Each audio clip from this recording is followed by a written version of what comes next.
Previously associated with gangsters and criminality, now fashionable tattoos in Cambodia are becoming a mainstream accessory for the country's young population.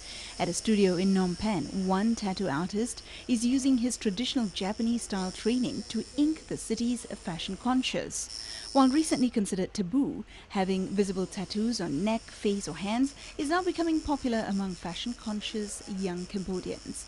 Here at Black Star in Phnom Penh, they are one of the city's most popular tattoo studios. Customer sweetie MC Falcon has been under the needle several times. She says her tattoos are purely about artistic expression. I love tattoo since I was young, so that's why I make it. And by the way, for me, tattoo it's like art, and it's nothing about gangster. And I love mostly like the classic tattoo, more like black and white things, not really color. Black Star was set up 5 years ago by Korean expatriate Sun Kang. He is a master of the traditional Japanese irezumi tattoo style, which is commonly associated with the Yakuza mafia in Japan. Sun began studying tattooing at the age of 24 when he became an apprentice to a Japanese tattoo master who lived in his hometown in Busan, a port town on the southern end of the Korean peninsula. In the irezumi style, which dates back to the ancient times in Japan, each tattoo has a particular meaning and spiritual significance. Even though tattoos are now his life, Sun says that in the beginning he did not understand why anybody would want to get a tattoo. The first time he came across tattoos was through a gangster friend of his who had many big tattoos. At that time in Korea, tattoos were illegal and the scene was underground.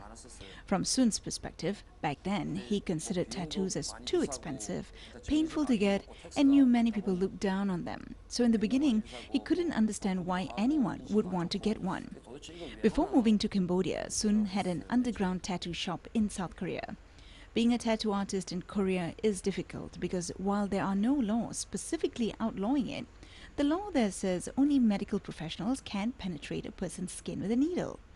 And that means that giving a tattoo, unless you're a medical professional, is illegal, although it's rarely enforced. Tattooing there is officially frowned upon because of Korean National Military Service, which requires all males to serve 2 years in the army unless they are impoverished, disabled or heavily tattooed. For this reason, the government made tattoo parlors illegal, so objectors can't get tattooed to avoid the draft. Black Star is the only tattoo shop in Cambodia that uses professional-grade sterilizing equipment and Western standard of sanitation. All of the tattooing equipment was imported from Korea and paints are imported from Germany. Business was slow at first, but now it's booming with a whole new generation of Cambodians getting inked for the first time.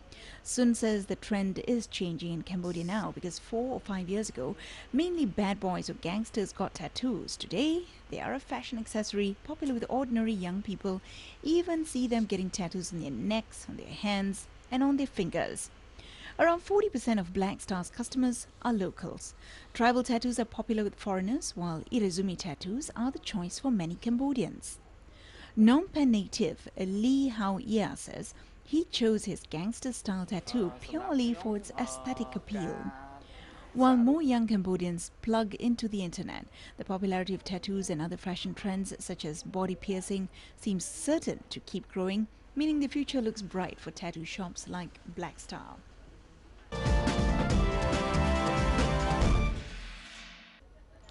The celebration of Lao New Year has ended, leaving behind happy memories that are full of fun times, peace and order throughout the country amid the attentions of cultural, traditional and safety campaigns. The official holiday ran from April 14 to 16 and it was a good occasion to offer best wishes to leaders, friends and elders, displaying Lao culture and traditions through the witness of foreign visitors from all over the world and giving a boost to the tourism industry. Many provincial authorities staged New Year activities to further the celebratory atmosphere, hoping to attract more tourists. Families carried out traditional activities such as cleaning their house, organizing a bachi ceremony, watering Buddha images, and the shrines of deceased relatives and giving alms to monks. This year, the celebrations went smoothly, and there was an overall impression of everyone joining in. Although people inevitably felt tired after so many water fights and lots of traveling around, they still felt happy and had fun. Lao culture and traditions were much in evidence, such as pouring water on and presenting gifts to elderly people to ask for good wishes. Many families invited close friends and relatives to join in a bachi ceremony to offer best wishes to their parents and each other for good health, luck, and prosperity in the future.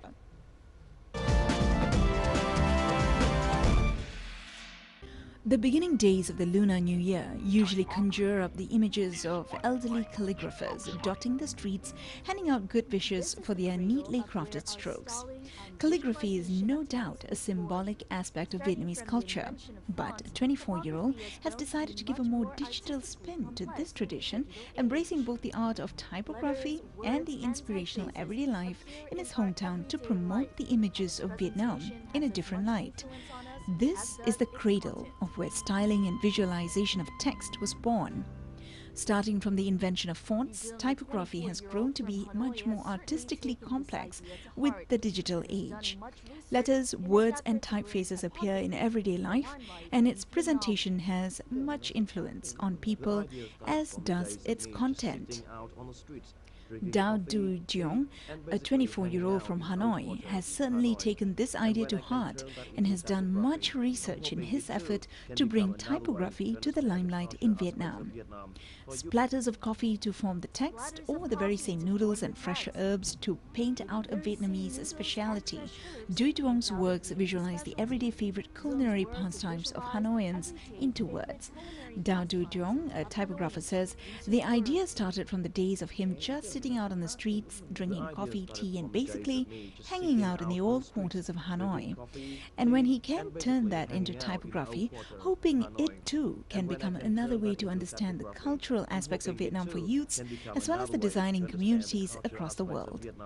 The process of designing starts from, as Duong shares, the streets, his hobbies, and love for photography. Today, Duong is meeting with a group of friends who are also designers to share and discuss ideas on his second project, Vietnam Typography. Trang Ngoc An, who is Duong's friend, says slogans like the children's book title, "Give Me a Ticket to Childhood" or "A Journey to Dreamy Hue," is simple and familiar.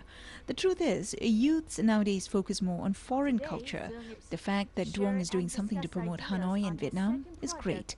Everything from the scenery to the food and culture of Hanoi is packaged into that one artwork. Duong envisions bringing his designs to a bigger scale by setting up an initiative called Typo T. He hopes to introduce these T-shirts into the market in the coming months as a unique trademark of Vietnam, targeting youths and foreign tourists. With typography, this youth hopes to not only externalize his identity as a Vietnamese, but also give a purposeful and cultural touch to the design scene in Vietnam.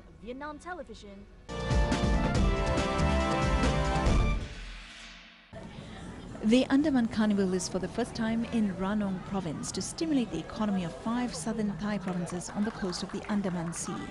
Ranong Governor Cherstak Jampatet and Phuket Governor Maitri Inthusut co-chaired the opening ceremony of the inaugural Andaman Carnival recently.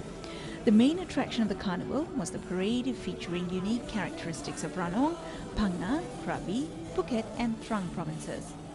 Ranong Parade reflects the province's pristine natural surroundings and famous mineral water, while Krabi's presented ancient civilization.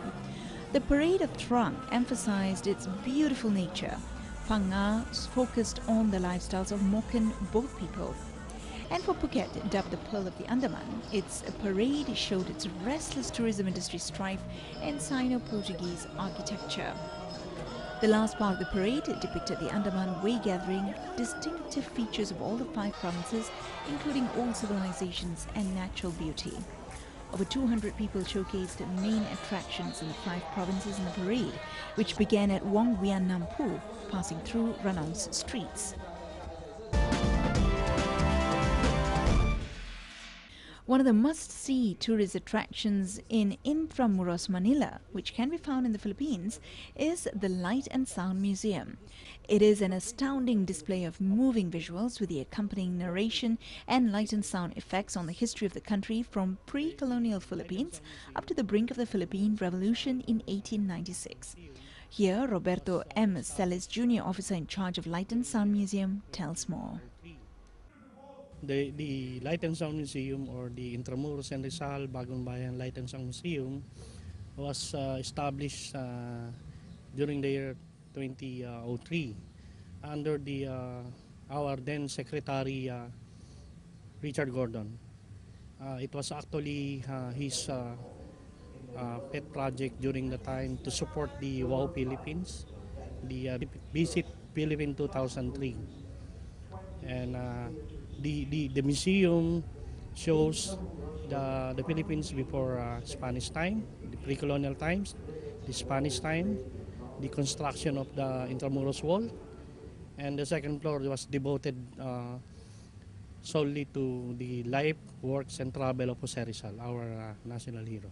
Walking from one hall to another through inconspicuous entry points seem like time traveling from one era to the next. The second floor of the museum is devoted to the one who fought for the country's freedom the most, Dr. Jose Protasio Rizal.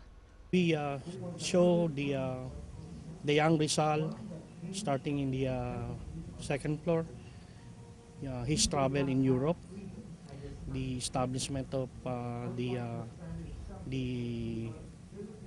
El Filibusterismo and the La Solidaridad with the other Filipino heroes or propagandists.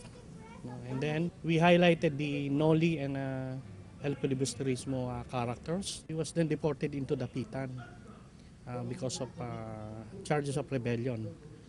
And then finally he was brought back to Manila, detained in Fort Santiago, and then executed at the Rizal Park or Luneta. Learn and experience this condensed chapter of Filipino history with the realism of light and sound, a recreation of the senses enhanced by the latest technology on acoustics, soundtracks, animatronics, lighting, and visual effects. The 1-hour show accommodates a batch of 40 persons per group to experience rich history.